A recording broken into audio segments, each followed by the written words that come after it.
बोला बाबा बैजनाथ की।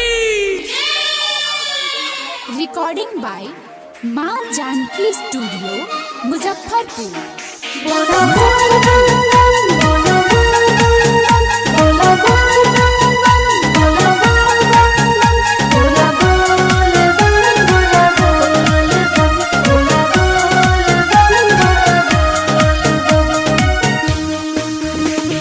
सावन महीना में लागल जाए का,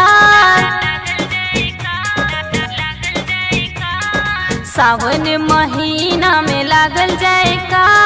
चल चल सैया जी भोला दरबार, चल चल सैया जी भोला दरबार। जाके कांवर लाई मधुबनी बाजार, चल चल सैया जी बाबा दरबार। संगे चले सैया जी भोला दरबार। सावन महीना में लागल जाए का, संगे चले सैया जी भोला दरबार।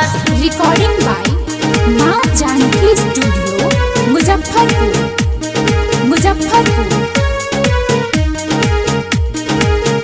बोला बाबा महेंद्रनाथ की।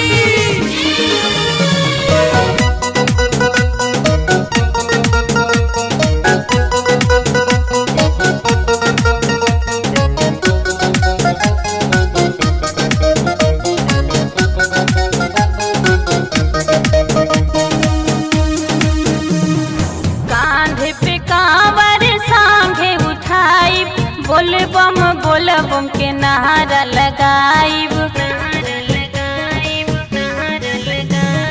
कांधे पे कांवर सांघे उठाई, बोल बम के नारा लगाईब। ले ली न पैसा केहू से उधार, चले चले सैया जी भोला दरबार। सावन महीना में लागल जाए का, संगे चले सैया जी भोला दरबार।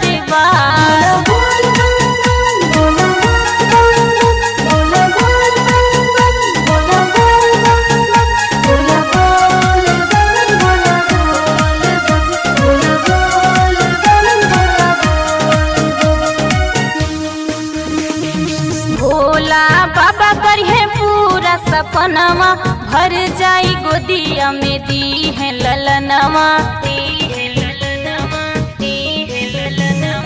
भोला बाबा करिए पूरा सपनवा, भर दी है गोदिया में दी है ललनवा।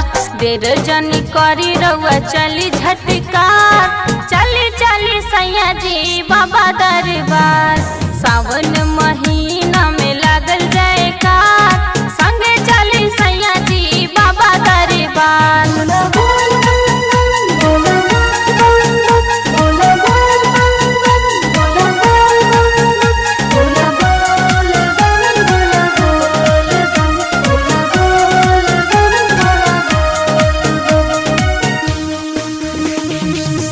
तारी प्रीति सिंह करे दर्शनिया, हरिश्चंद्र लिखले बड़े बाबा के भजनिया।